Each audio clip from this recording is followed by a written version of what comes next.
Good evening, ladies and gentlemen, boys and girls, and welcome to the latest episode of the Hard Compound Live. If this is your first time tuning in, welcome. Thank you very much. And if you're a returning viewer, I suppose, thank you for your continued support and for joining us this evening. For those of you who don't know, my name's Rich. I run and operate the Hard Compound along with a few colleagues. We're a one-stop shop for all things motorsport, 4 wheels, 2 wheels, open wheels, closed wheels. Everything from the BSB to the British Touring Car Championship, IndyCar, NASCAR, Formula One, World Superbikes, rallying, the whole shebang, really. And we cover it in the form of sort of news and reviews and previews and throwbacks and predictions and all that kind of usual media stuff. We also provide online support for some of the best young riders and drivers out in the UK and Ireland as well. And we also do live interviews, as you've probably gathered. This is actually the 47th one that we've done, which feels amazing, given that we did the first one back in July. We're on Facebook, Twitter, and Instagram. There are 3 main platforms. If you search for the Hard Compound on any of those, you'll find us. So do go and give us a follow. If you're on Twitter, hit that notification bell for when we do put things out into the world.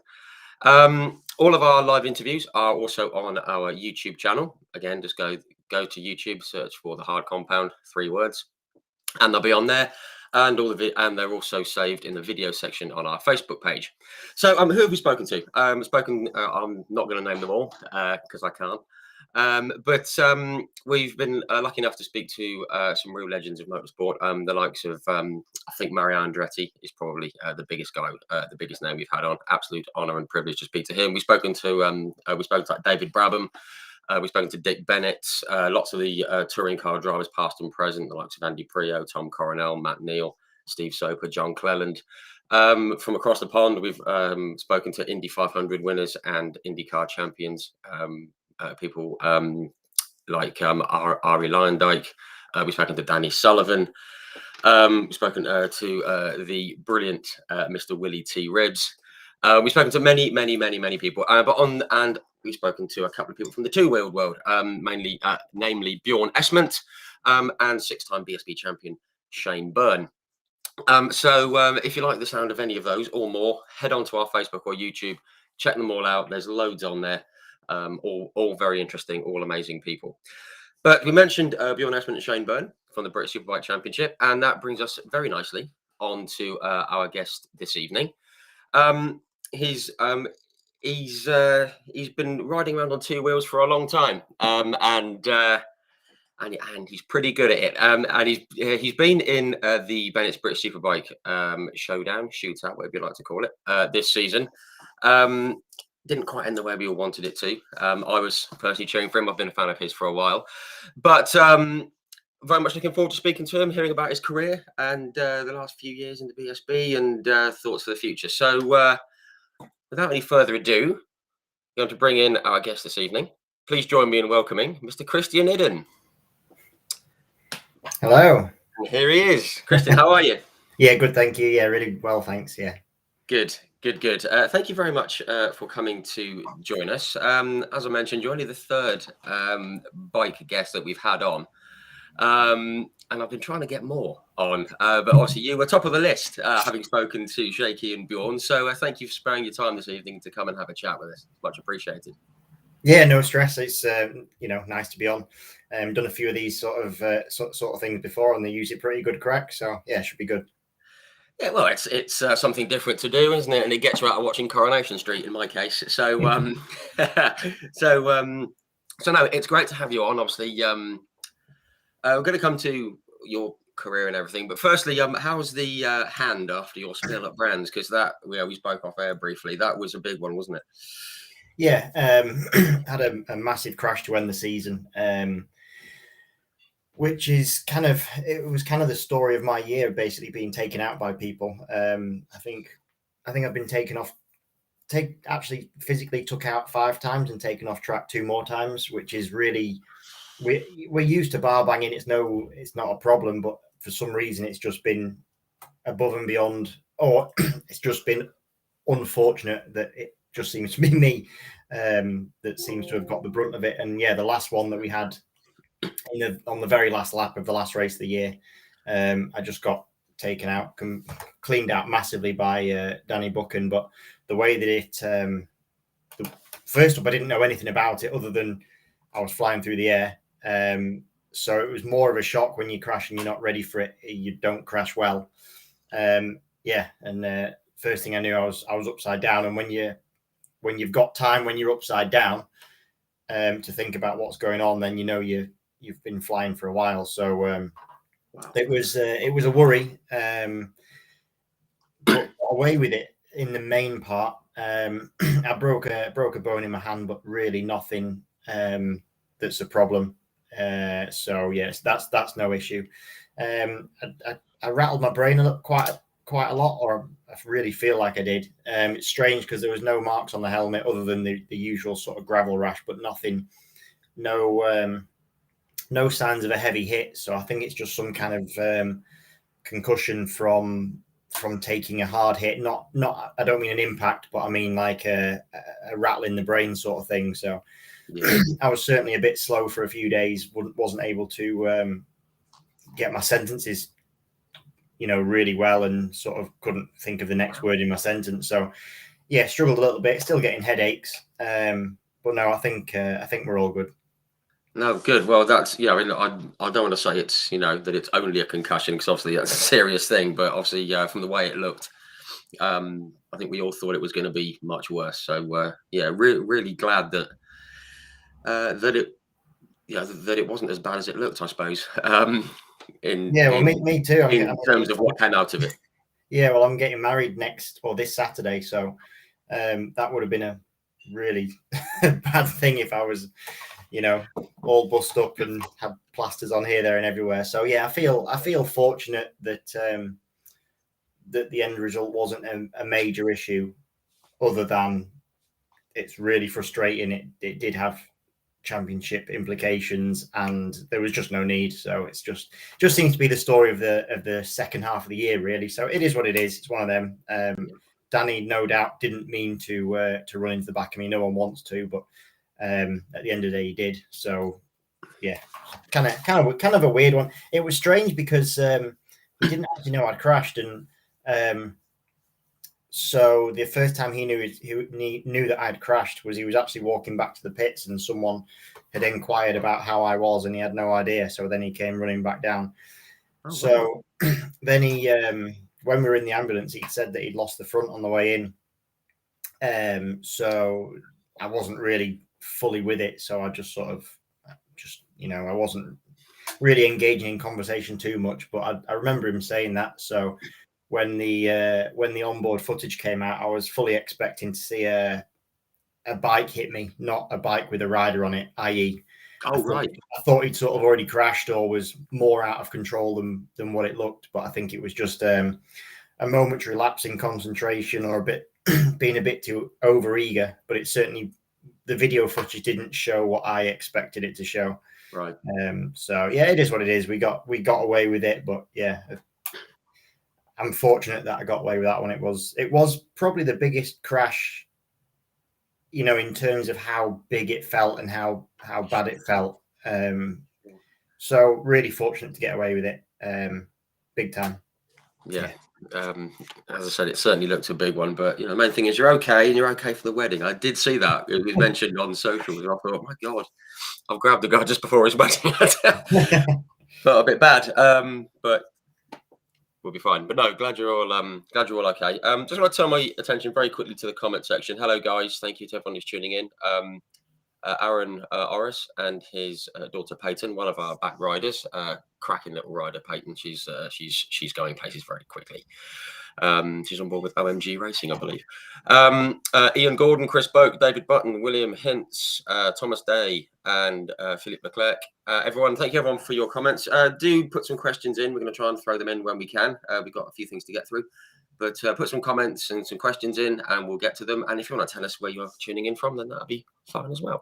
So, yeah, what I'd like to do, keep it sort of nice and relaxed, as you can probably tell. Don't want to get too stuffy and bogged down in things. What I'd like to do, is start right at the start, really. For those of you who don't know, Christian comes from a racing family, so that's kind of where we're going to start. How did you first get into bike racing?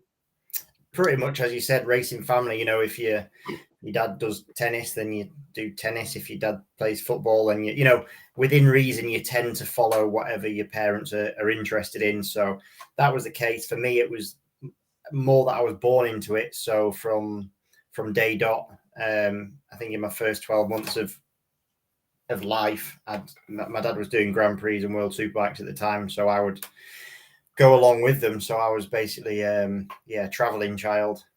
So I was born into the paddocks, and then I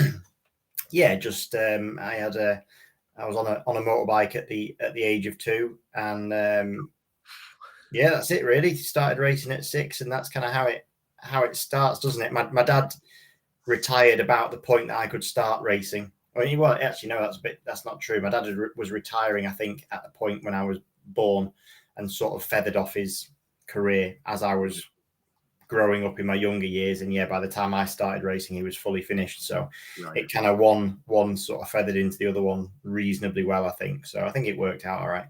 Yeah, probably it all came around at the right time, in terms of his life and yours and everything. Yeah.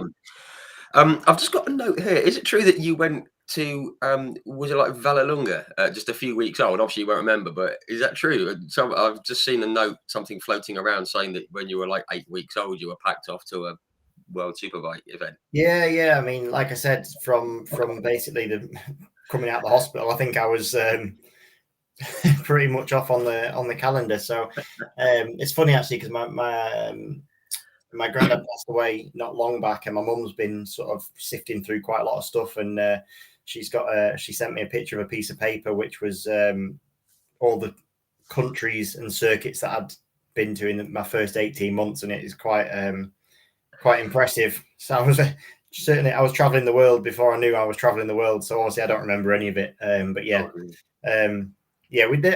My dad, you know, he wasn't. He was very good. You know, he was second in the world. It was TTF1 back then. It was before it became World Superbikes. But he was a good rider. But don't think he ever earned a great deal from it. You know, from what I've seen of the pictures, we were. You know, we were in a caravan lifestyle, and I was bathing in a bucket and whatever. So it wasn't exactly the high life. My dad wasn't one of those that was pulling in the riches. I think he mainly relied on his prize money from one race meeting to get to the next. So I was just following him around doing that. But sadly, I don't remember any of that part of it, because I'm sure it would be. It's a shame, because it would be great if I did, but no, I've seen there's some good pictures from a few ones. I think my Twitter profile is a picture of me on a little plastic yellow bike, and I've got these shades on, and that apparently is Misano. Wow. And it's just quite cool. Pit lane in Misano, it's quite good. Yeah, very cool. Obviously, there's been the MotoGP there this weekend, which we'll come to later. Just while we're talking about your dad, one of the interviews we've done was with a young lady called Emily Linscott, who's racing out in the US F4 Championship. She's an English girl, 18, I think. She's racing. She's trying to get into IndyCar, but her dad, Mark Linscott, was he raced in World Superbikes and all that kind of thing in the BSB, and apparently he messaged me today saying that he raced against your dad. So brilliant.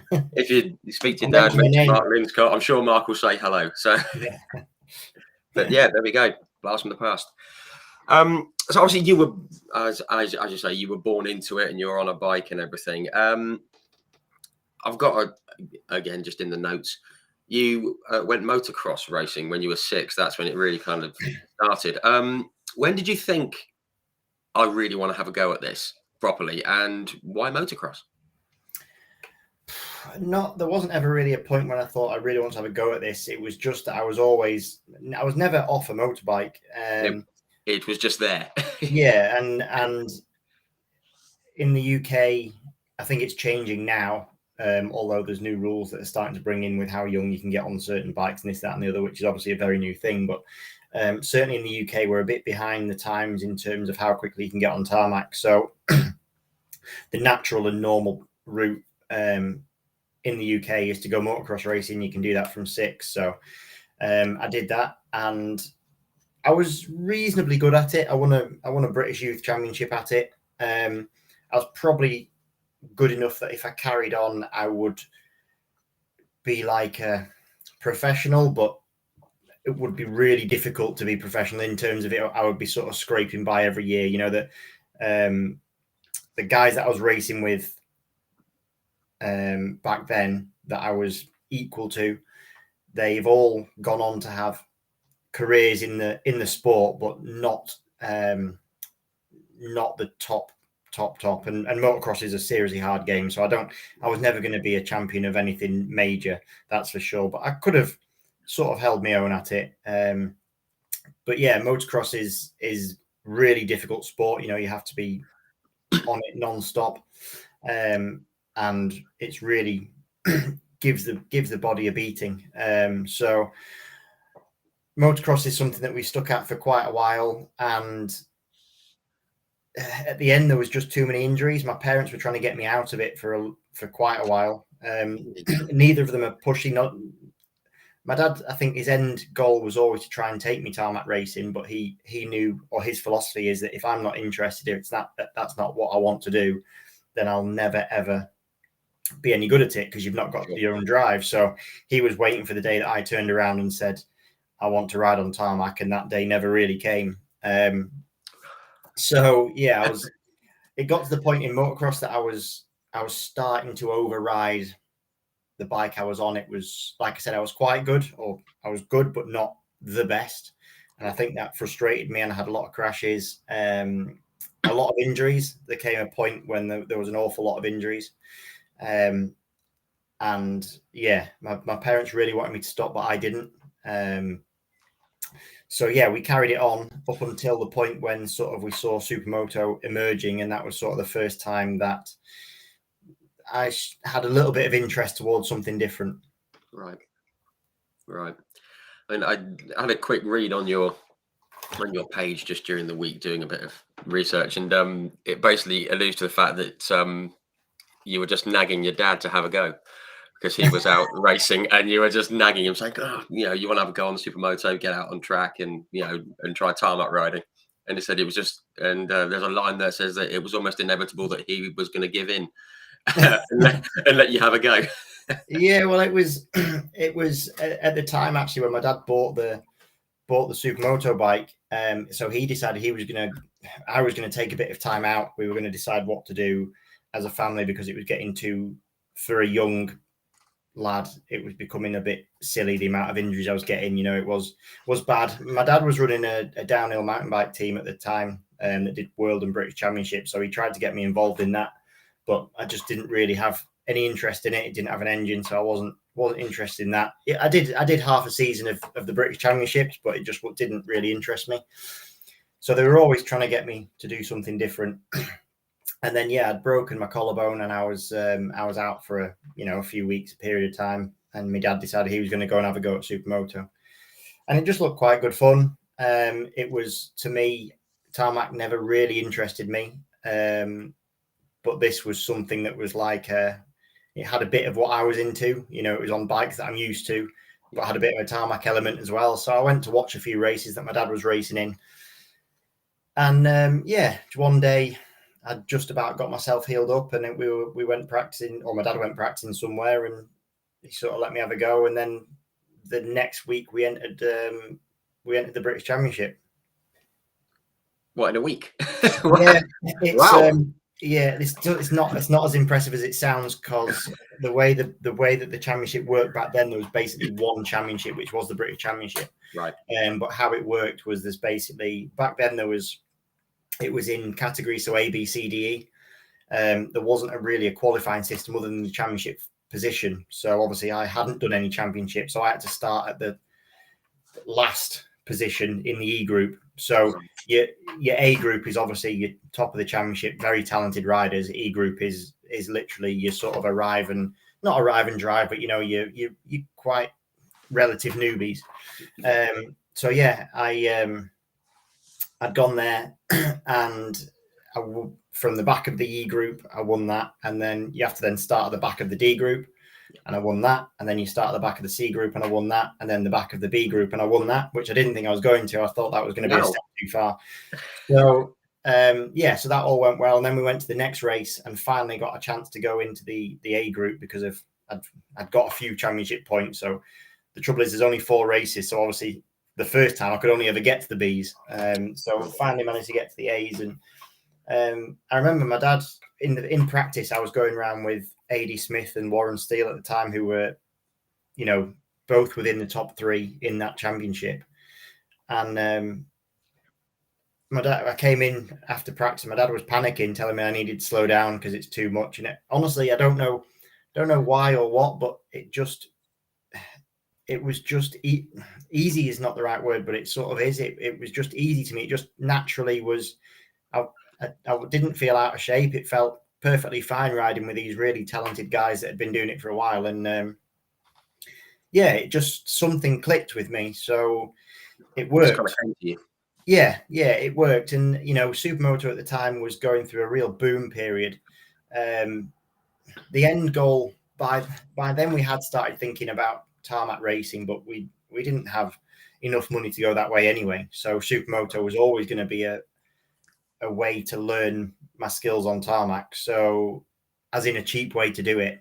That's the route we went down, and it sort of worked. Before I knew it, I was it was straight away. I was picked up by someone who's still a good friend of mine, Dave Clark, who was the Husaberg importer at the time, and he was running a really good team at the time, and just picked me up straight away and put me on a bike, and from there on, really, we went straight and did my third or fourth ever race was a European Championship, and it just sort of snowballed really, really quickly. Just kind of there, because was it out in Belgium, the European one? Was that the race out there? Yeah, that was Mete, and it's a cracking little track. I was nervous about going to do the Europeans at the time. There wasn't a world championship as such. It was the Europeans was the worlds. So this really was the best of the best, and went there, and I was nervous about going because I really wasn't ready, but my dad was just like, well, if you need to know how fast that you need to go, then the only way to get quicker is and to know how fast you're going to have to go if you want to make some of it is to go and ride with them. So we did. I didn't qualify for the first race, the main event. I didn't make the main race, which is I guess to be expected. It's disappointing when you say it, but it's to be expected when you think it's my third or fourth ever race. But then from then on, I then started quite quickly to the next round. I qualified, and then quite quickly we were running inside the top 10, then the top 5, and then the top 3, and it sort of went from there. It was something. It really came to me quite easily and quickly, and I enjoyed it. And I think Supermoto is a great way to learn your skills on tarmac, a cheap way. The bikes move around a lot. You can develop a lot of bike skill and a lot of different things on one of those without the thing trying to kill you at every turn. So, and when you do fall off it, then it doesn't cost the earth to, it's only a motocross bike at the end of the day. Sure. So, it was sort of one of those things. It was only ever really meant to be a stepping stone for me. But before I knew it, I was in the official teams, and I was a factory rider. So it sort of happened very, very quickly. Yeah, which isn't a bad thing. I guess it teaches you to learn on your feet as you progress, and and it gets you in a good position, in terms of the team, the factory team backing and all that kind of thing, which, as we know, is absolutely vital. No one can go racing at a decent level without backing and sponsorship. Pretty much everyone we've spoken to on these chats has said, I was trying to scrape some money together, or I was doing it on the cheap, and I was doing that, and then I met someone, and then it kind of went like that. And it sounds like Dave Clark was the someone in your case. Yeah, he was, because just straight away he fired a couple of bikes at me. I was doing 2 championships at the time, so he fired a bike for each class plus spare bikes and all the spares, and then he obviously then introduced us to the Husaberg official squad, and it really was a very quick sort of move for me. At 1 minute, I was just, left motocross, and the next minute I was getting paid to ride supermoto bikes, and it really felt that quick, and that sort of almost the fact probably it was that much of a shock that it actually wasn't a shock. I sort of didn't have time to take it in. You couldn't think about it. Yeah, if I'd had time to think about it, I probably would have tried to slow myself down and slow that rate of progression. But we got towards the top very quickly, and that probably made it easier, to be fair. Not once did we think, maybe we should tone this down a bit. Just let's go and go for it. Yeah, I guess if you're on the wave, just like stay on it. Mm-hmm. Just going to pause there for a second. We've got a few comments coming in. Just want to say hello to Lisa Reinhard. You've asked a couple of questions. We're going to come to those. They're on the list. Don't worry. David Button, great question. We're going to come to that soon as well. And I've just seen a lovely message from Nicola Dawson. She says, "Can you say hello to my daughter Sarah? She's a massive fan and was very happy to meet you at Brands."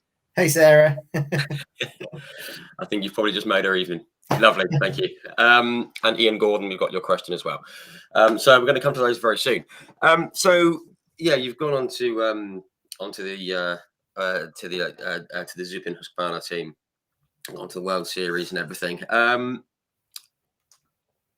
Just from my sort of knowledge of it and things like that, that was a very sort of tight grid. It was very competitive. Did you sort of having had the successes and the wins, and as you say, easy but not easy, did you kind of struggle initially at that point, or with it being so competitive, or was it just a case of, right, let's just go out and let's go out and try and hammer these guys? No, literally, the British Championship for certain. I don't recall losing one. I'm sure someone can put me right on that, but honestly, I don't recall being involved in a British Championship that I didn't win. So for me, racing in the British I was always expected to win. If you win, you go home not relieved, but like done the job. If you go home and you didn't win that weekend, then you're almost disappointed. So that was quite hard to go to those championships because so much expectation. World Championship obviously is a different kettle of fish. Super competitive, and yeah, there was one season where, as I was coming through, I wasn't on the best machinery. The Husaberg was good, but it wasn't absolutely the best. Then I managed to get on the Husqvarna, which was definitely a step. But I was on the 450 version at the time, which wasn't the full blown all singing, all dancing. And then I signed up for Aprilia, which was the full factory team. They came in with they really upped the game. Came in with a really revolutionary twin cylinder bike, which is just doesn't happen in motocross and supermoto. So they came in with that. Honestly, on the off-road parts, it didn't work at all. There's a good reason why no other motocross bike has a second cylinder, and that's I know firsthand why that is. But it was still a fantastic bike, and that was really when things took off for me. And I was a full-blown sort of contender for the World Championship. But I made a mistake in the Spanish Grand Prix. And it's very rare that you ever crash and then damage a bike to the point that you can't restart. But that one, another bike had landed on my bike. We had carbon fiber fuel tanks, and it smashed the fuel tank, or smashed part of the fuel tank off. So that DNF was the difference between being world champion, and I ended up third. But those points, even if I'd managed to get up and score a few, because I didn't lose it by much, I can remember that moment exactly. So it's one of them. I never won the World Championship, and then sort of it got to a point where supermoto had started to decline a little bit in terms of the number of official teams that were supporting, or the number of good bikes that were on the grid, good teams, good bikes. And I sort of suddenly found myself that the Aprilia had pulled their official support and they were giving official bikes out, but to teams rather than I had been in the official squad. Right. And the first year that I basically took my bike to another team, I really noticed the difference. Then decided that wasn't for me because it wasn't working. And then just ended up on a bit of a slippery slope, really. So I kept chasing the elusive World Championship, and it was almost getting further and further away because it just was.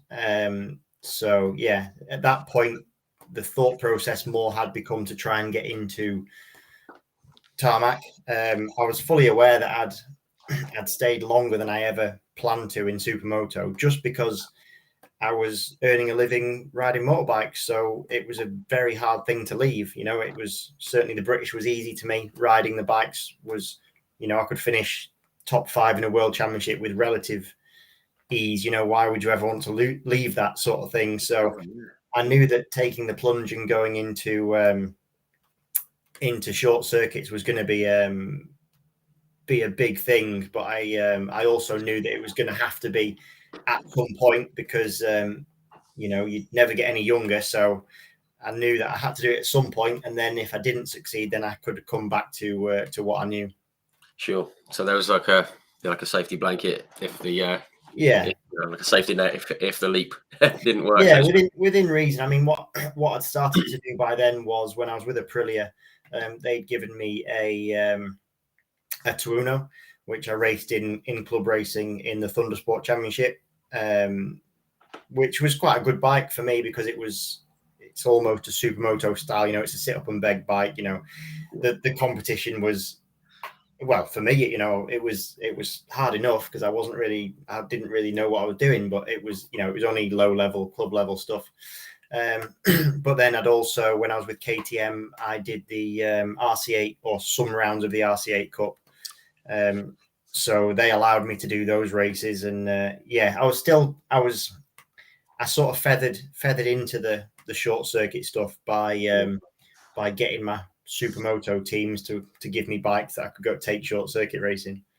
Okay, well, it's good to have the contacts and have the, you know, have that kind of background to, you know, to dip into. You know, it's good to have a background that's going to help you move forward as well, which is obviously great. Just want to say hello to Loz Ayres, who's just put a message in. Evening, Christian. Shout out to the British bikers from West Sussex, please. Whoop, whoop. The West Sussex massive. I don't know if that's a thing, but it sounds like it could be now. You mentioned about the like junior super stock. Was it junior super stock? Sorry, no, it was the Thundersport. I just want to go back to the Thundersport. Was that the series where you won every race that you entered? Yeah. That's pretty good. Yeah, but it went quite well. It was in the Thundersport was just sort of really starting to get better, and but at the time I was in there wasn't many in my class. You know, I can't really count it as being some big achievement. But it looks good on paper, so it does look good on paper. Yeah, so it was all right. So yeah, I did that. I did the Thundersport stuff. I did. When I was with Aprilia, I did junior super stock and that was my first real race at British level short circuits. So I borrowed a CBR 600, which we picked it up, I think a week or 2 weeks before the race I was going to do. We decided we're going to go to Alton Park. I rode it, and then went and qualified third at Alton Park in the junior superstock class and finished fifth. Then went to Snetterton the next race, and this was while I was a factory Aprilia rider, and high side out the last corner and broke both my wrists, and it was a really bad break. The one to my left wrist was I dislocated. I broke or dislocated every bone in my left wrist, which is a lot of bones in there, an awful lot. The surgeon decided I wasn't never going to race a bike again, and that basically the job was finished. But then 4 weeks later, I raced in a cast in the British Championship and won that. Still managed to win the British Supermoto Championship that year, so I sort of got away with it because I wasn't supposed to be racing a Honda super stock bike when I was riding for Aprilia. But yeah, that was my first sort of proper running at British Championship. Then the following year, I actually we did it the same but different. We did it on a stock 1,000 bike. So again, we borrowed the bike, picked it up. I remember going doing a track day at Cadwell. So just did 5 or 6 sessions, and then went to Alton Park for the British Championship. So entered the British Super Stock, qualified 14th, but finished 5th. So, I was surprised at how easily that came to me as well. I know I'd had a big crash the year before it bit me on the junior Superstock bike, but yeah, to go to National Superstock 1,000 on a 1,000cc bike and put it in the top 5 against names that I was watching on TV by then and thinking, these are proper guys. I passed Scott Smart on the last lap. He was on, I think, the Ducati at the time in stock. Cool. Yeah, and I was like, this is quite easy sort of thing. Later on, I worked out that it wasn't, but just for some reason, those first few races were the progression again was quite quick. But once you then reach a certain level, and then it gets much more difficult. I'm sure, yeah, absolutely. Just following on from the West Sussex guys in the comments, Loz said that the British Bikers is a motorbike group based in West Sussex, and they raise money for SS, AFA, and cancer research. Excellent, we love that. That's excellent, we like that. And also, David Button, big shout out to Track Days group, Dale Sykes, please shout out to them as well. We can't do all the shout outs; we run out of time. No, that's great stuff. I just want to fast forward a little bit, if we may, to 2014. Got here that you switched to the World Superbike side of things with Alastra. Did that feel like a step up as well? Because obviously you mentioned that you get to a point where you think this is harder. Was that one of those on the world stage, as it were, rather than the British Championships? Yeah, well, so my first season of short circuits, actually, I took the plunge in 2010. By this point, I'd only done 8 short circuit races. So even though I'd done some KTM Cup, some SOC 1000s, some Thunder Sport, it only accounted to 8 weekends of racing. Now you need 10 in order to get your ACU license, but I was given special dispensation, and my first season in short circuit racing was in British Superbikes. Right. So we went straight into British Superbikes with the SMT Honda squad. It was a team that I knew because that's what I'd ridden their junior Superstock bike and their stock 1,000 bike. And yeah, I went in there with a plan. Obviously, at the time, I was a professional motorbike racer, racing supermoto. And yeah, I went in there almost with a business plan. I knew that the first year was going to cost me money.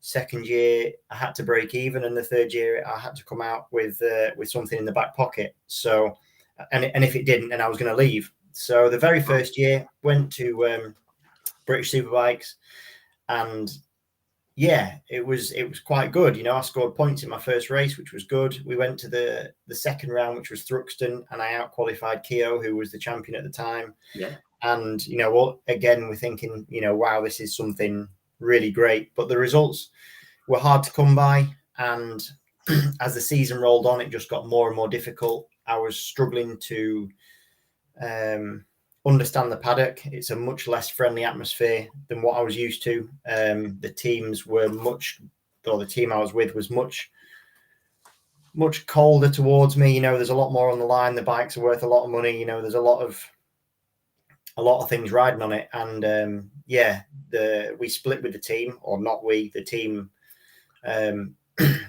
took me off the bike before the end of the season. I had sponsors paying a certain amount, was part of the deal. And they ended up taking quite a lot of my sponsors' money. And I was paying out my own pocket I was paying the mechanics' wages because that was my part of it. So I was fully committed to me trying to make this work. And the first season, it absolutely wasn't. And I nearly quit racing because it just was no fun. Yeah, it was horrible. Didn't enjoy it. Didn't like the atmosphere. Didn't like the people. Didn't like any of it really. Just was horrible. Did a few. I had really good sponsors at the time. I've always had really good sponsors, still do. But I had some very understanding ones at the time because it had all gone wrong. Basically, they'd given their season's worth of money and only got 3/4 of one out, and then for me to get on another bike, it was going to take another chunk of money. So a few of them stepped up and put me on a bike or two before the season was out. But really, 2010 was a write-off. I was over it. I thought this is not fun. I'd had all these years of it coming so easily to me, and all of a sudden, me making that next step was hard. I'd come from a sport where you actually mentioned it before, where if you don't have the right team or the right bike around you, you can't be at the top. But in motocross, if you are the best rider, even if you're just on a bike out the shop, you're going to be pretty much near the front. Supermoto is not exactly that, but it's a good chunk towards that. What I learned in short circuits very quickly is that if you don't have the team or bike underneath you or around you, then no matter how good you are, you're going nowhere. And not that I was the rider at the time, because I was completely inexperienced, but it was a really vital lesson for me to learn, because then I suddenly realized how much it was important to have a good team around you and all that. So it was a terrible year, but a vital lesson learned for future years, to really respect more the people who you have working for you, and the need to have great people around you. I don't feel that team was at all the best team. They actually put Chris Walker on it later in the year, and all the tracks that they went to for a second time, he never matched any of my lap time. So I could take heart in that. But the end result was the same. I was off the bike. And then the following year, I raced for the Tag Triumph squad, a team that's still going now, a team that I get on with very well. Just a family team. And to be honest with you, it was exactly what I needed. That's maybe what we should have done first, was go to a smaller outfit. Sure. It was in super sport, so okay, it's still cut and thrust, but a little bit less. And just a family atmosphere. I was the third rider in the team, so they had Billy McConnell and Paul Young, so they were the doers. And then there was sort of me just to be there and learn the trade. And that atmosphere brought me on a lot. I owe a lot to the Winfields that run that team, because they really gave me what I needed. It was almost the Supermoto atmosphere that I was used to, but in the paddock that I wanted to be in. So I spent a couple of years there, and we were super successful. And then I went to World Super Sports with MV Augusta, and then followed that up, because that team was supposed to take me on for the next year, but things went wrong team-wise. I had a contract, but the team folded. And then went to Alstar in World Superbikes, which was on a very strange bike. It was a Bimotor, which was a BMW frame. And it was a complete bodge of a bike. We got kicked out of the championship because they didn't make enough bikes. I don't think they made any. Obviously, you have to have homologated bikes in World Super Sports. Of course, yeah. Yeah, I never really got my chance in World Superbikes. And then the team folded, or we were kicked out. Sorry, the team didn't fold. We were kicked out of the championship after Laguna Seca. And that was it. I then started touting back into BSB to see if there was any British Superbike rides going, because now I had a bit more, a lot more knowledge than what I'd had earlier when I tried to go there. Yeah. So that was the return back for me. Okay. Wow. No, I didn't realise that the team had been booted out on the homologation side.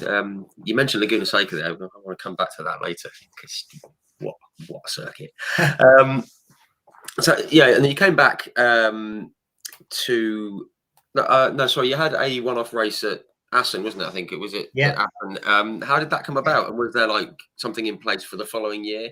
Or was it just... No. So what happened was the Alstar team on the Bimotor at the time was running a lad called Chris Ponson, who races in World Superbikes every now and again, still now. He was doing British Championships, really struggling. Really inexperienced lad at the time. Still not the best rider in the world, but goes pretty good now. I've seen his results are improving quite a lot. But at the time he was really quite green to it. So we'd been booted out, and they were said, well, we'll go and do a BSB. So we decided to go and do Assen. We had to turn the bike into BSB spec, and I put it on pole position, which really sort of got everyone's heads turned, which was good. That sort of was probably the catalyst for me to get a ride for the following season, because still I was an unknown. relatively unknown in British. So to go and stick it on pole in my first race back was pretty cool. I don't think the results that followed that weekend were. I'm pretty sure I crashed out of the second race. Actually, I think I was about 5th or 6th in the first race, so not a bad result. But that pole was really. I think that sort of put my name on the map for a few teams, which was handy. Yeah, good timing to do that. Yeah, exactly. Also, that's the only overseas bike track that I've been to watch bike racing at, is Assen, and it's absolutely awesome. It's wonderful, fantastic. Obviously, we were there in 2018 for the MotoGP. We were right opposite Valentino Rossi's loonies, I suppose. And God, dear, what an atmosphere! Amazing place. So 2015, you come back with Household Suzuki. Was it Philip Neal who was the man behind that? Was it, or no? Philip Neal. So Philip Neal's behind the Taz BMW. So yes, the BMW. Sorry, that was after. Yeah, that's it. So the Bennetts, the Household Suzuki. So it's Martin Household who put me on the bike. And actually, we had a pretty successful year. I enjoyed the bike. It was the older model bike, obviously, but and it was back then. It was an old bike. It wasn't the favoured bike, but I thought it had a fantastic chassis on it. It was a bit underpowered, but I really enjoyed riding it. And the very last part of the year, just really got to grips with the settings on it. And the last bit of the year, we were absolutely fighting towards the front on, as I said, a bike that wasn't really favoured by many. And then the following year I was taken on by Philip and Hector Neal in the Taz BMW squad, which at the time definitely was one of the top 3 teams in the paddock. They were really on a run of form. The BMW was at the time pretty much one of the bikes to be on. Jumped on it for the following season, and it started out incredibly well, really, really incredibly well. And then I had four seasons there with the Taz BMW squad. So they sort of became a family to me, to the point that by the time we got to year 4, I decided I was going to have to leave just because it was becoming too much, too easy in terms of it's too much of a family thing. I thought we needed a change. Sure. To try and neither myself nor Taz racing in that time, I think neither of us felt like we achieved what we thought we were capable of, or what we'd hoped to. So in my mind, towards the end of year 4, because I'd waited for that new BMW to come out. That's the main reason I stayed there for that 4th year, and it wasn't the magic bullet that I was looking for. And I decided mid-season that I definitely needed to move. But we, I still get on well with that team. We had some arguments, but we had some fantastic years together. So I owe a lot to them for those seasons that they put me on that bike. No, sure. I mean, you alluded to it there. It's 2019. I mean, even as a fan watching, as a neutral, just watching how riders are getting on teams,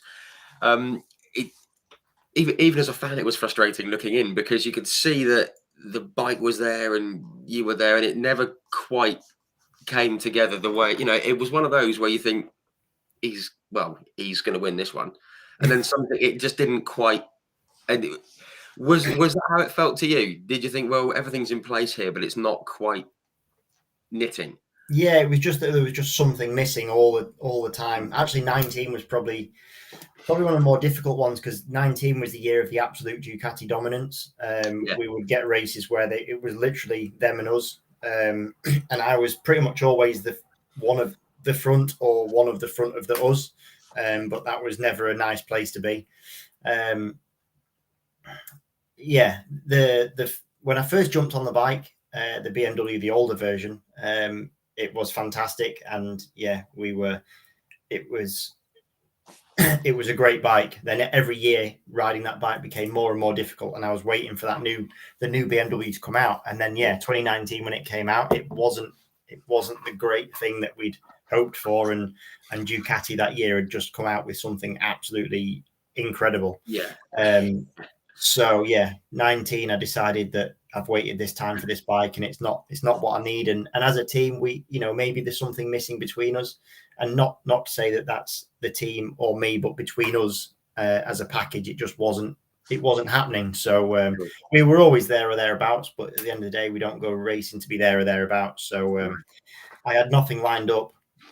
But I'd told them I was leaving anyway. So I'd made that decision. I thought I'll not race if it's, not that there was anything bad, just that I didn't want to go racing for the sake of racing. I want to go there to do well, or to even for them to do well. I figured we'd done enough together that it would have happened if it had happened by then, and it hadn't. So time to move on. Ran its course, perhaps. Yeah. Yeah. Just to go back to that, into that sort of 4-year period, just a couple of things I want to pick up on. The 24-hour race at Le Mans, you came third. Mm-hmm. Now, as I said before, we've had a lot of four-wheel drivers on here. Lots of, I've had people that have won the Le Mans 24 hours in the sports cars, like David Brabham, Stefan Janssen, and Andy Prio, and loads of drivers who have won the race on four wheels, which is mad enough anyway, 24 hours on four wheels. But to do it on two, honestly, you guys are nuts. I mean, it's just what an amazing endurance race that is. I mean, what are your memories of it, and is it something that you enjoyed? Yeah, I thoroughly enjoyed it. I mean, I'm a little bit.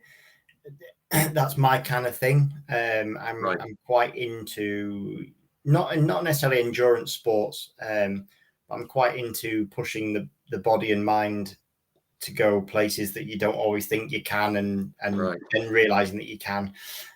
So yeah, that was my first real. I'd done Suzuka, I think, the year before, and then did Le Mans. And it was myself and actually my teammate Michael Laverty, who was my teammate at BSB at the time. So we went and did it, and Danny Webb.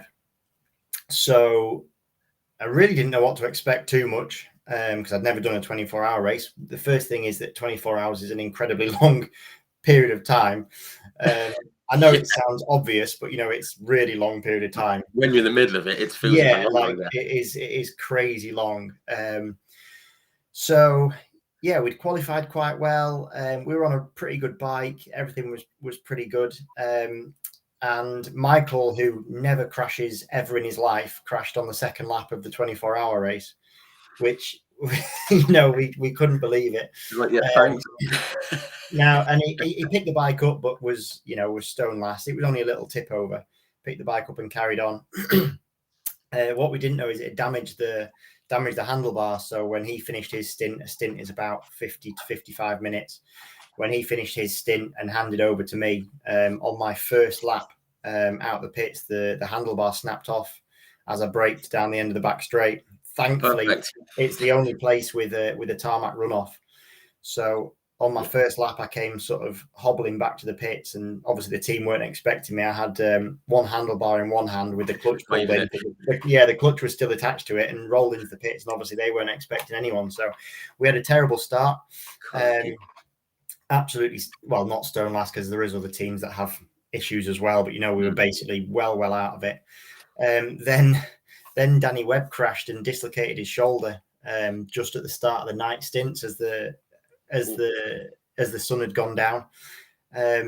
Managed to limp the bike back. Fair play to the lad. But then it meant that we were down to sort of two riders for a bit while Danny got some rest on his shoulders. He did come back and race, the next morning. Having said that, so amazing job. But the night stints, I was feeling good actually. I felt really good. So I did two double stints. So that's basically 2 hours on, and then so you have to come in for fuel after every hour basically. So I did 1 hour, come in for fuel, and then straight back on the bike.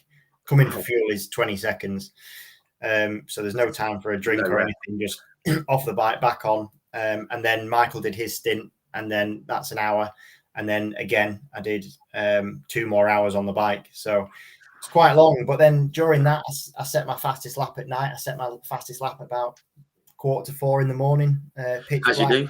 Yeah, just because I got to the point where I was passing time. Really, it was sort of that point in the race where you sort of get into a rhythm. So I pushed on probably a bit harder than I should have done. Not many people set the fastest lap at night, but it was just passing time. But yeah, it was really good. I did the I probably had my best and not my worst. I've had worst experience, but I've one of my worst experiences in racing within about a 10-minute period of each other. So I did the morning stint, which was as the sun comes up, and I went from a pitch black racetrack to seeing the sunrise. So, set the scene. You're about whatever it is, 5 in the morning, 4:30. The sun's starting to rise up. You start to smell the barbecues that the fans are putting on. You're racing around a track in France. It's nice weather, and I had one of those moments of, this is absolutely incredible. This nice. Couldn't be any nice. It was fantastic. I just enjoyed that stint so much. It was honestly like I'm not spiritual or nothing, but it was like an almost out of body otherworld experience. It was so perfect, and the sunrise was so beautiful, and we were racing motorbikes, and the bacon smelled so good, and all these things. It was just fantastic. And I finished the stint and sat back in my chair, almost beaming with joy.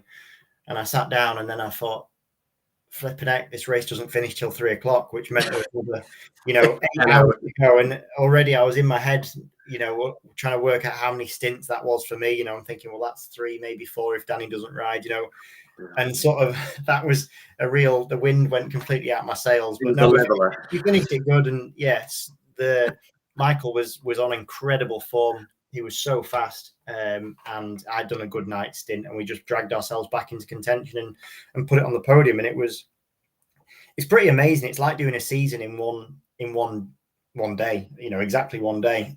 I'd never met the team before, and by the end of it, it was like we'd been, as a group, it was like we'd been mates forever. We'd gone through this emotional roller coaster thing that you really are in an endurance race. You really are in it together. They get zero sleep, the mechanics, like not a bean. So it's an all in sort of affair. So it was one of my best experiences of my life. I think it was.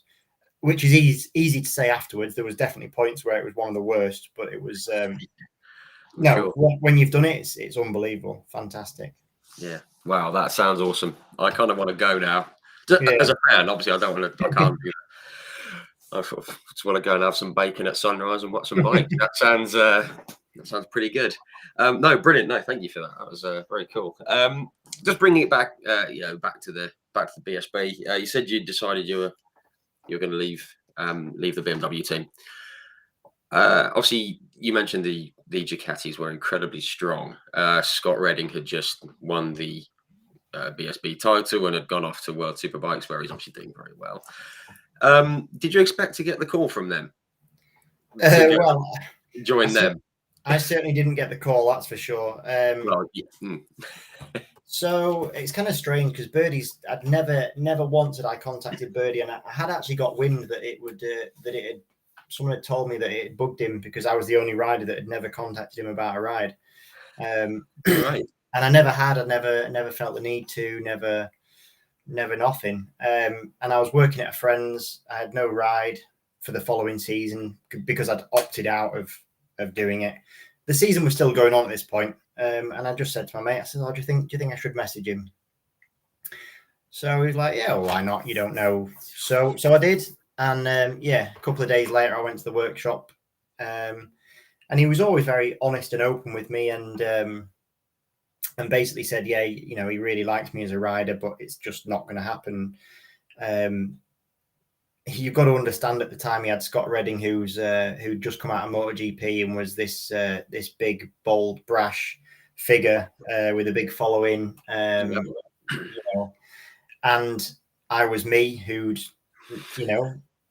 not that person, hadn't had the results to really back up what I believed that I could do. And also from a BSB point of view, I know that the teams get a lot of pressure I knew that when Scott left, BSB would be pressuring to have another name from another championship, i.e. World Superbike, MotoGP, whatever it was going to be. So as much as I understood fully what he was saying. So it was fine. I was okay with it. I went and explored other avenues. primarily with the Bill-based Suzuki team with Hawk Racing. Right. And to the point that we'd basically agreed terms and it was all going to go ahead. And I was waiting for a contract, and the contract just never came, despite the fact that I was pushing him. And just kind of, I got to the last round of 2019 and decided just to fire Birdie another text message because I wasn't finalized with anything. And I went to see him again, and again he was sort of said exactly the same as he'd said previously. He was, I really like you, but it's not going to happen. So again, I went away. I said, okay. And then after the very last race, I'd secured the Riders' Cup, which is the trophy for 7th place, the worst trophy you can ever get. I mean, it's great to get the trophy, but it's a rubbish trophy. It's not the one you want, yeah. Yeah, exactly. So, but I think he'd seen that I was the best of the rest and had been for some time. Probably hadn't sorted out his whoever was going to be the big name to come, and decided there and then that he would put me on it. So yeah, all of a sudden I found myself on the championship winning bike, because Scott was obviously off to World Superbikes, and I was there to replace him. And it was all very surreal, to be fair, because although I'd chased it, there was never a realistic chance. But I'm one of those that thinks if there's any chance, then that's a chance. And glad I followed it up as much as I did. Yeah, no, excellent. Good that there's that. Well, why not? Why, just give it a go. Worst I can do is say no. Yeah, exactly. And so you find yourself alongside Josh Brooks. He's got the bad boy image. I suppose that's his thing. What's he really like? Is he sort of, because I don't know Josh. I mean, I've sent a couple of messages, but he's got this bad boy image, and he's a bit edgy almost. What's he like? Is he big and cuddly, or is he? We haven't cuddled very often, no. Josh, I think Josh and myself are very similar in terms of, I was actually really looking forward to being teammates with Josh. We're both really into our motocross. I know how much he loves his motocross, and I love motocross.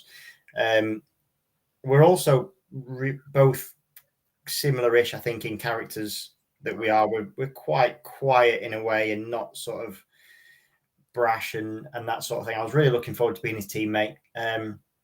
But obviously, when you're teammates, there's a lot of pressure between each other to beat each other. So it's never easy to base a strong relationship on something where you're competing week in, week out. So Josh is I've got a huge amount of respect for Josh. We don't speak that much, but I don't know about the bad boy image. He's not the bad boy that he got when he was when he got branded for taking all those people out, rightly or wrongly, whichever way you look at it. But that's where that sort of stemmed from. But no, I think Josh is just his own character. He likes what he likes, and I quite appreciate the fact that he doesn't try to live his life trying to be someone he's not. So I've got a lot of respect for that. He's not always well liked for it, but again, that for me is I like that he's not trying too hard to just please people.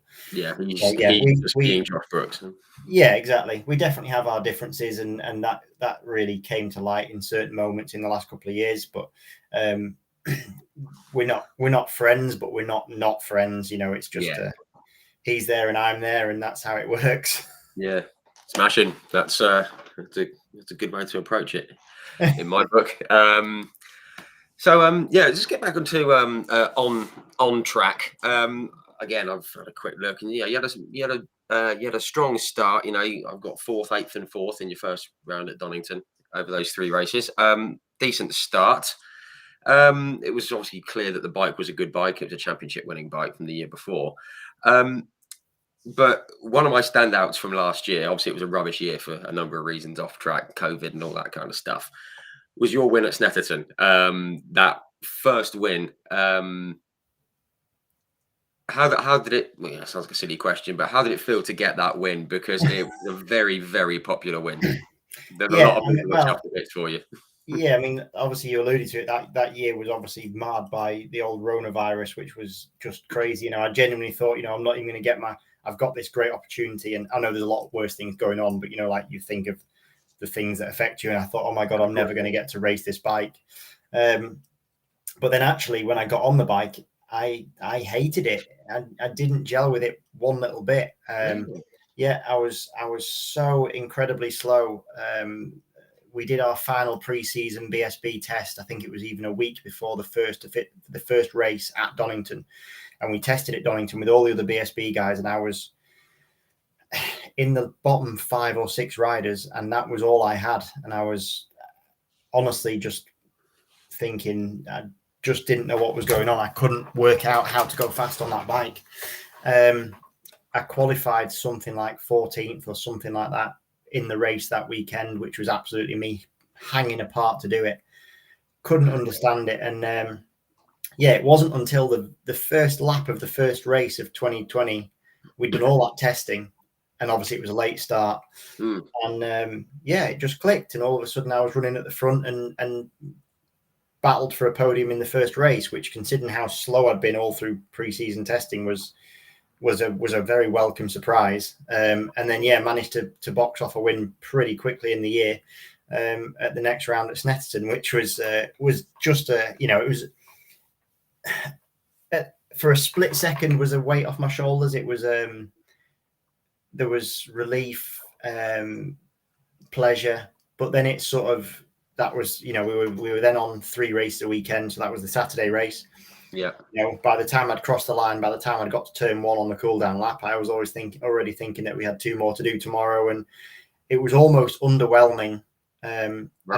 I'd waited that long for it that it almost felt like it wasn't my first. I felt like I'd almost won before. It was just like, okay, carry on sort of thing.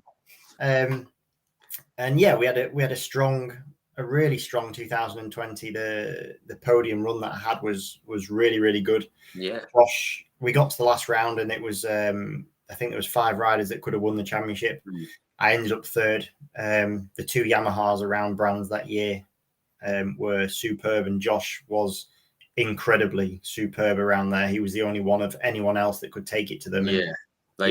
Fair play. All 3 of those guys flew around brands. I remember. Yeah, just unbelievable. And it was so frustrating for me because I just didn't have that last bit of pace to go with them.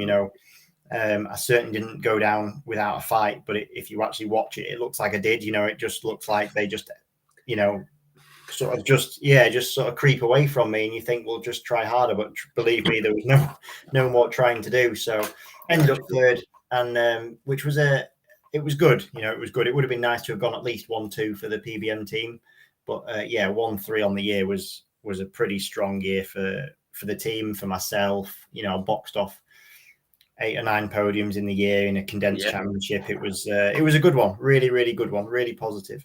Yeah, and obviously that puts you in kind of a good mood, I suppose, going into the next season, which is the season we've just had. Yeah.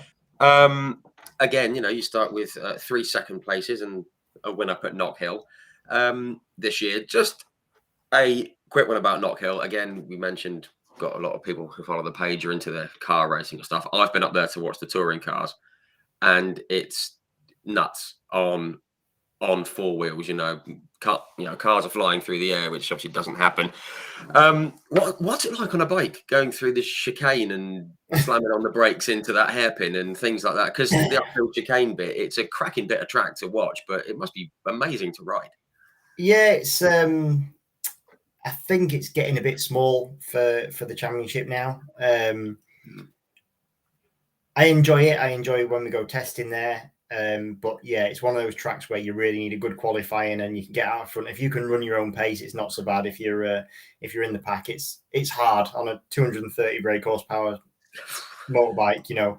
It's a small track, but it's an enjoyable track. I'm glad that we do go to these different circuits. It makes BSB what it is. But it's not one of my favorites on the calendar. So to polish off a win in race 1 there. It's surprising because the Ducati really doesn't like that track. You get tracks that are better and worse for other ones, and that's not a typically Ducati track. I just felt good, and it was just nice. And yeah, the start of this year, honestly, I felt like I could do no wrong. You know, I was three seconds at Alton, then I won at Knock Hill. Had a bit of a rough Sunday, but I was still 4th and 5th, so it wasn't that rough. And actually, the last race, I only fell foul to a red flag. I was in 3rd at the time when the red flag went out, but it went on countback. We then went to Brands, and I got a 3rd and a win there as well. And then we went to Thruxton, which was one that I was really nervous about. Thruxton, I've never been slow at, but I've never had a good result there. First time on the Ducati, and you know, it's really all about tyre wear. In one of the free practices, we did a race simulation to check how tyre wear was looking, and it was an absolute disaster. So I went into the first race just petrified. Just thought I was just going to run my own race and see how we got on, try and conserve the tyre, and I finished 2nd. And I had one of those sort of crazy moments of absolute clarity or stupidity where I was like, well, honestly, I can't do any wrong. You know, we were scoring podiums at ease, and I'd just arrived at a track that I really thought I was going to struggle at, and got on the podium, you know, finished 2nd. You know, and I literally thought, this is just too easy, you know, like not too easy, sorry, but just, you know, you can't really put a foot wrong. Jason at the time had the better of us, but still we were there. I was leading the championship at the time, so we were top of the tree. You know, it was too good. And then the very next race, unfortunately, Lee Jackson got out of shape and took me down, and it was just the start of just a really difficult time. The most difficult time I've ever had in my racing career, in so many ways.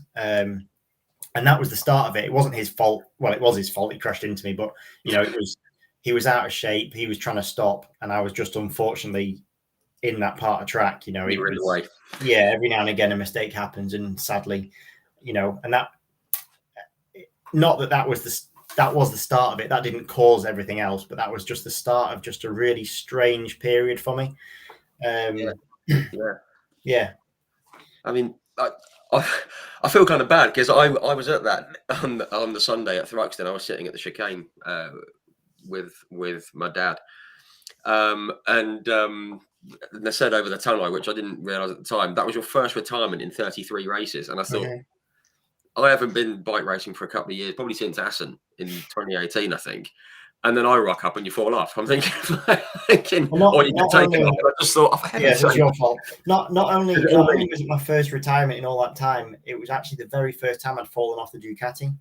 So in any practice, bear in mind I'd ridden it for 2 years or a year and a half solid in terms of testing, racing, not in a single practice session, not in a single test session, not in a single race warm-up had I ever fallen off that bike. And I had a lot of times that I nearly had done, but never fallen off it. So I was down. I couldn't believe it. But, you know, I thought, well, it wasn't my fault. You know, it's one of them. Dust yourself off. It happens. Yeah, it happens. We went to Donington, and then I got took out by Andrew Irwin in the second race, and I was you know, twice in 4 races I'd been took down. And I was just so frustrated. And then the very next race was a damp race, and I went with a slick rear and into front, and nobody else had gone as dry. And I made my own mistake, and that was basically a win because I had much better tyres for the conditions. Not that I can beat them other guys easy, but I mean because they were all on wetter tyres and the track was dry by then.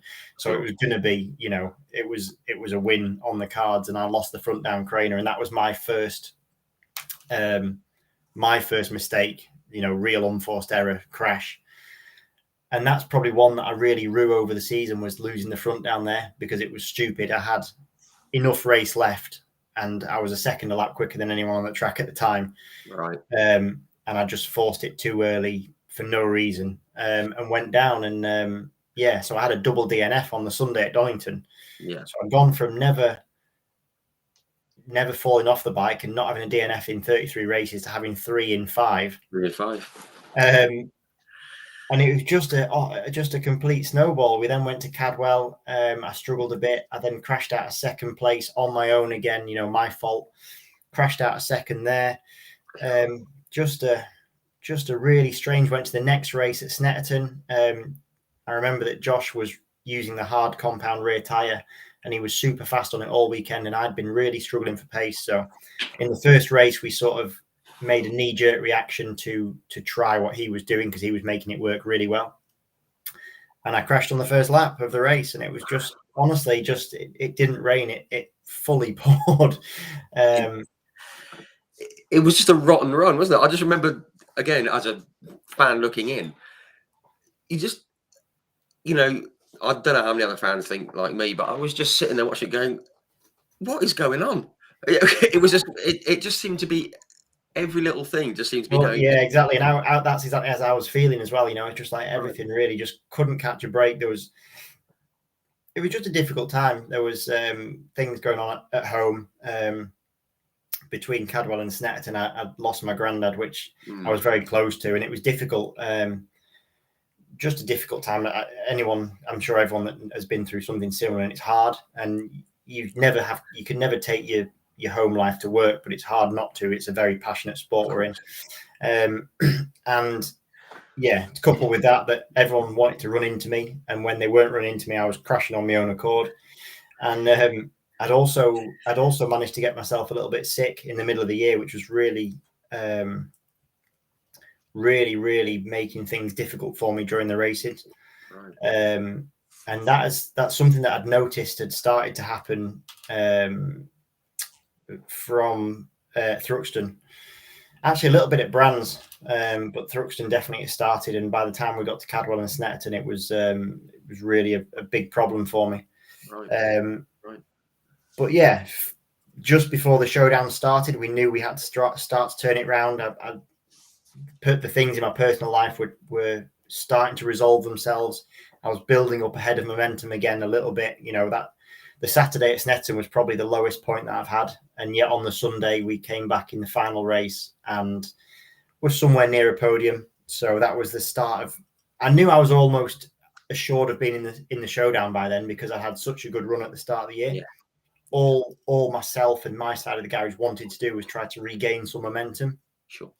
So yeah, that middle part, when it started to go bad, we were just working towards trying to get it good again before the start of the showdown, and we just about managed to turn it around before the start of the showdown, and yeah, we became racy again and managed to battle for the championship. Ultimately, that last round was basically a deja vu of 12 months ago, where I was just missing a little bit of pace. This year it was Tommy and Taz that had that 10th or 2. And I'm sure that Jason feels just like me, or perhaps even worse, in terms of how it didn't go our way. After the season that he'd had, because he was very, very, very strong, wasn't he, in the regular season, as it were. Jason was incredible, absolutely incredible. As I mentioned, Thruxton, I mean, he won all 3 races.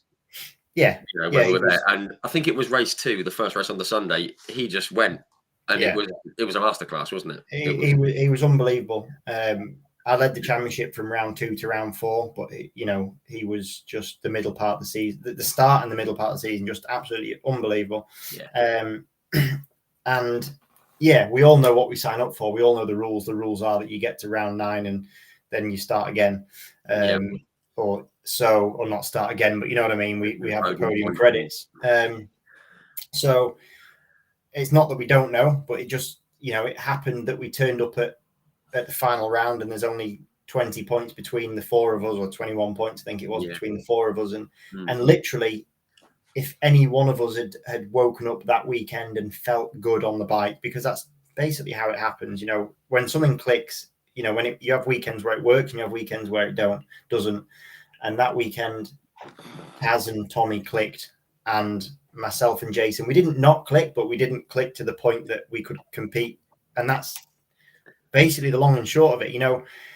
We can all say, oh, you need to, you try harder, you go just go faster. Just, literally we are all giving, there's nothing left on the table. Not one of the 4 of us left an ounce on the table that weekend. And yet 2 of them, went well. And if that had been around You know, you can pick any other round where, you know, Taz was nowhere to be seen, or Tommy was nowhere to be seen, or Yeah. you know, Jason not so much. Jason was always there. But you know, it can so easily have been another race weekend. Yeah. It just happened to have been that was the last one, and that's how it ended up. So, you know, a fantastic championship for Taz. And I ended up being the proper bridesmaid in terms of not even second, but the first one off the top three. So yeah, it was a frustrating end. You go in with such high expectations and aspirations to come out as BSB champion, and you go out worse off than I was 12 months ago, which is you know, it is what it is. It's racing. Yeah, that happens. Just in the build up to that, across various social media groups and on the McCann's page and on Tommy's page and all that kind of thing, there was always the question, oh, who's your money on? Who's going to win? Who's that? Someone said, oh, it should be Jason or it should be Taz, and loads of people said like Tommy. Said, oh, don't write off Tommy. But I actually chimed in on a couple of them saying, why is no one mentioning Kristen Iddon? You know, you sort of crept under the radar. No one seemed to be sort of mentioning you, and I thought, who's the head of Tommy? What? Why is no? You know, because I actually said to my dad going into it, I said I wouldn't. I had a feeling that you were going to go well. I was, unfortunately, it didn't turn out that way. But no one seemed to be mentioning you, and I thought, well, why not? No, it's funny. I think there's a few reasons for it. I mean, I'm not very active on social medias to start with. That's probably part of it, yeah. So, which is part of it. It's just I'm just not that sort of character. I don't really like to beat my own drum.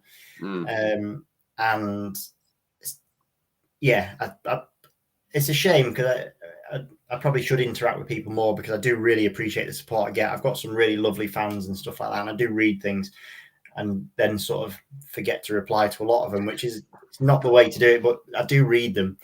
And yeah, I think I've always been.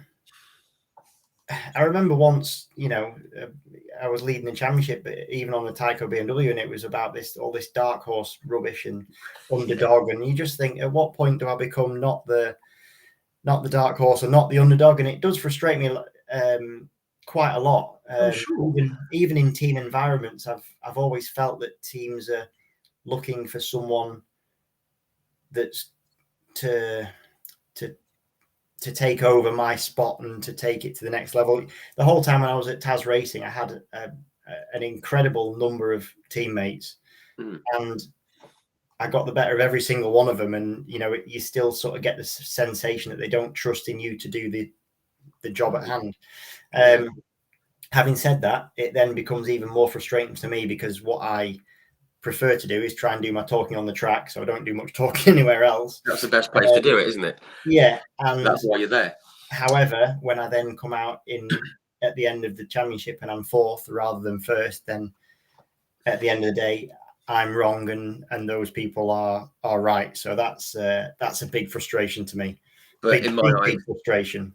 In my eyes, they're right for the wrong reason, because they're just going on whoever they've seen pictures flashing up, rather than the actual. I do get that, but and the you know, technical riding and yeah, in my head, it almost they're right, and I wasn't right this time, but I always aim to put those things correct again. But yeah, I've always just tried to do my talking on the track. I try and do very little of it off it. Just how I am. Yeah, which is fair. Yeah, which is fair enough. And you know, it's what happens on the track. And as you say, on any given weekend, it can either go right or it can not, which is what happened obviously at Brown. Yeah, but is what it is. Brill. And obviously, you know, we'll be keeping an eye on next year. Absolutely, see what happens there. Just another couple of things I want to talk about just this year, because I'm conscious of the time. We've obviously spoken about the shootout and everything. Something, you know, that people are very aware of happened in the season was the accident with Brad Jones at Brands. Obviously, gave himself a real rattling, and it didn't look good for a while when he was in the coma and everything. When that kind of thing happens, does it affect you in any way? Obviously, because I asked the same question to like Derek Warwick, the XF1 driver. His teammate Martin Donnelly in 1990 suffered a huge accident and really made a mess of himself. And he said it didn't affect him as a driver, but obviously it affects you as a human off the track, as if it was like a different person. Was that the case with Brad? Does it affect you when when it's very obvious that something's gone quite badly wrong? Probably the same answer as what you got from him, to be fair. I mean, at the time our race was restarted, so our helmets stay on, and you can't think of anything like that. And you know when something's bad because the atmosphere changes and everything goes different. You know it's not just an accident, or when you wait for the helicopter and you do all these things. So, but no, basically exactly that. At the time and as a racer, no, it doesn't. You can't think about it because you would slow down, and you don't think about it because you have other things to think about. But then the minute that that head comes off and you become the person again, Human, then no, of course it's and I saw Brad at Brands at the last round, and I don't know Brad that well. I'd know him to say hello to, and we used to chat a little bit about bicycles because we're both into bicycles, and I just messaged him on the way home from Brands and just said to him that seeing him there talking to his friends was the highlight of my championship, because it actually was. It was.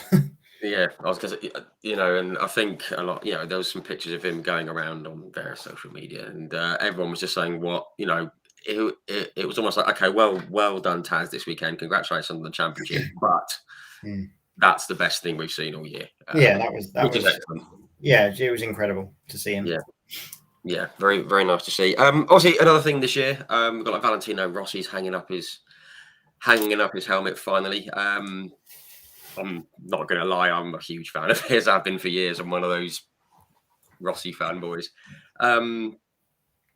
Just an amazing career, isn't it? What he's done. It's it's also a game changer for bike racing. It's probably more impressive given that he's been through the 2-stroke to the 4-stroke era. He's been through riding style changes that are just not even anything like what he started out as. So the adaptations that he's had to go through, and to prolong a career that had already achieved everything that didn't need for money or fame or anything else to continue at that level is to keep a fire in a belly.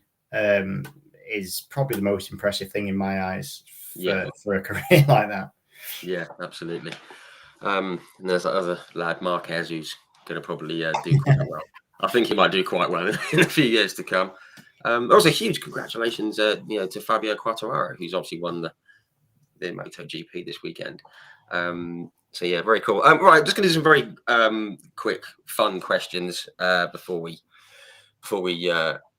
sign off. I'm just going to scroll back through some of the questions here. Actually, firstly, I mentioned Aaron Norris and his daughter Peyton, who is a cracking young rider. He's just said, what advice would you give to a 9-year-old about to jump on her first geared bike? Did I just let something slip? Oh, well, there you go. Exclusive. Well, the only advice I can give is just enjoy it. It's I can't give any advice about how to ride a bike with gears. It's that long that since I had to go from an auto to a geared bike that I wouldn't know. But yeah, just enjoy any racing that you do, and you'll go further in racing if you enjoy it. A bit like, I think that's why Rossi has had the career that he's had, because he does it with a smile on his face, and there's massive pressure in racing. So if you can get through it with a smile, that'll alleviate most of it. It's what you start riding for. So try not to forget that. Brilliant. Yeah. Do it because you love it and embrace it. Love that. Mike Maxwell, whose son Callum is also a very, very, very good young rider. It's a good question. Who would you like to go back? Sorry, who would you like to go back in time to and race against, regardless of class? Anyone in the world, I think that relates to.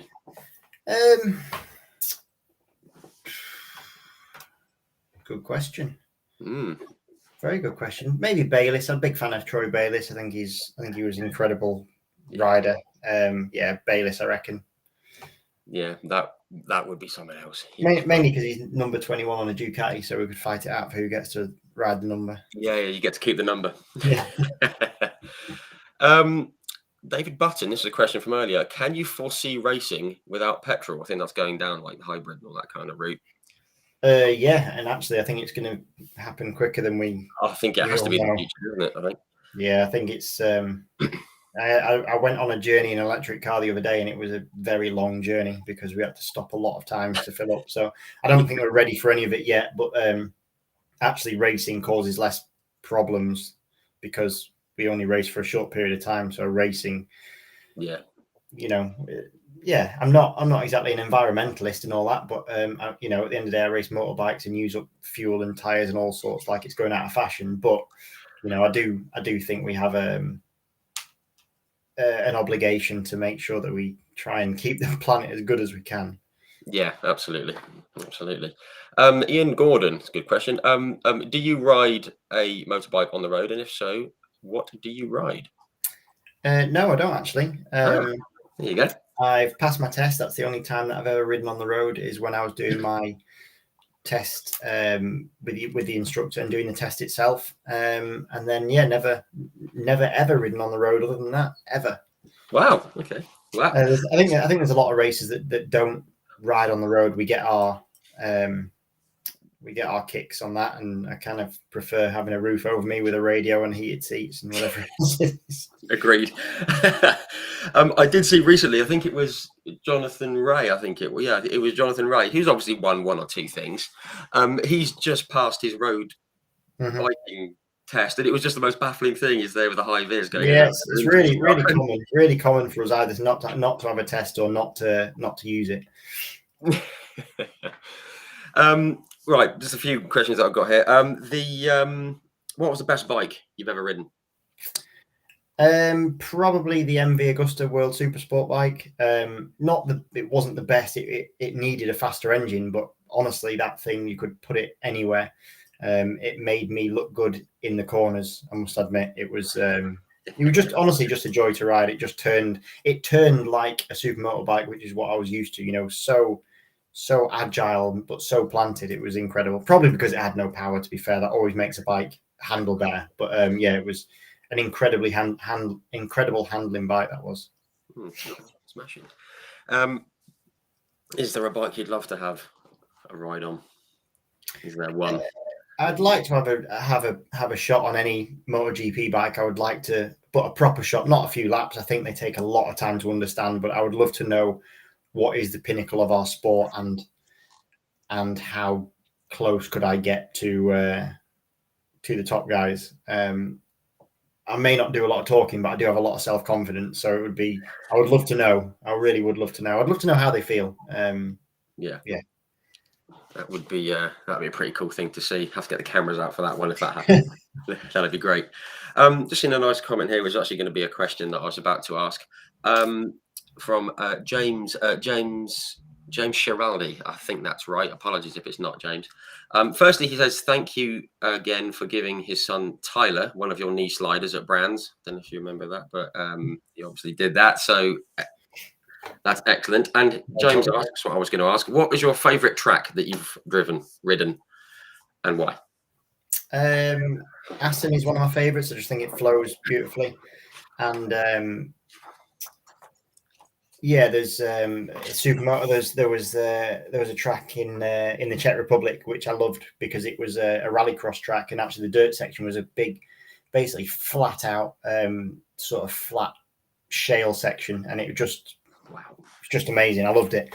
So yeah, Assen and a track called Sescalippa, which no one will have heard of, but yeah, to me it was a lush place to be. Awesome, that sounds fun. And very finally, obviously the BSB Championship is an aim. What's your sort of ultimate target, if you had a target that you could think, yes, that's what I want to do above anything else? You have to be realistic, but I'll never go now further than BSB. So my target is solely to win the British Superbike Championship. You know, I've got a British title in motocross. I've got several in Supermoto. I'd like to have the full set. And I think that would do me, and probably that would do me. And you'd be happy with that. Exactly. I think, as long as things keep going the way they were, this year with a bit more luck, I think there's every chance of that happening in the not too distant future, and we certainly hope so. But we're going to wrap up there. We're taking up over an hour and a half of your time, which is amazing. It's flown by, but thank you for chatting to us. And it's been absolutely brilliant having a chat to you, and hope you can get rested and the hand's not too sore and come back fighting next year. Brilliant. Cheers for having us. No problem at all. Well, thanks everyone for all the comments and questions. Sorry we couldn't get to them all, but thank you everyone for tuning in as always. And we'll see you on Sunday night. If you fancy it, we've got the IndyCar champion, Alex Palou, joining us on Sunday. So looking forward to that. But thank you very much again, Christian. Absolutely brilliant talking to you and really appreciate your time. Cheers.